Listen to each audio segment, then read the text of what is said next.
A subnet is a smaller network carved out of a larger one, enabling better performance and more security. They are created using routers and operate at layer 3, the network layer of the OSI model. Think of subnetting like dividing a large office into separate departments, each being its own subnet. Devices within different subnets communicate only through a router. Without subnetting, all devices share one large broadcast domain. Every packet reaches every device, leading to unnecessary traffic, degraded performance, and poor security. With subnetting, we have 3 separate subnets, each with its own broadcast domain. Traffic is isolated, and devices can only cross subnets through a router.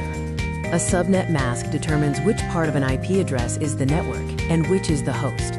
In our example, 255.255.255.0 means the first 24 bits are for the network portion. CIDR notation, like /24, is a shorthand for expressing the prefix length, or the number of network bits. Different prefix lengths allow for a varying number of usable hosts, catering to different network needs. The number of usable hosts is calculated by 2 to the power of n-2, where n is the number of host bits. We subtract 2 because the network and broadcast addresses cannot be assigned to devices.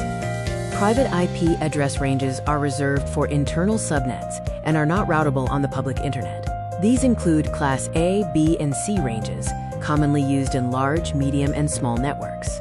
Subnetting reduces broadcast traffic, improves security, and provides better organization. It also ensures efficient IP address use and supports network growth, making troubleshooting easier.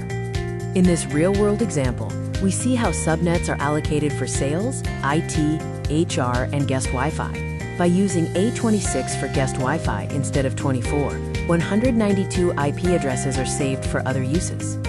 In summary, a subnet is a smaller network created using routers that improves performance and security. It is defined by an IP address and a subnet mask, the foundation of modern networking.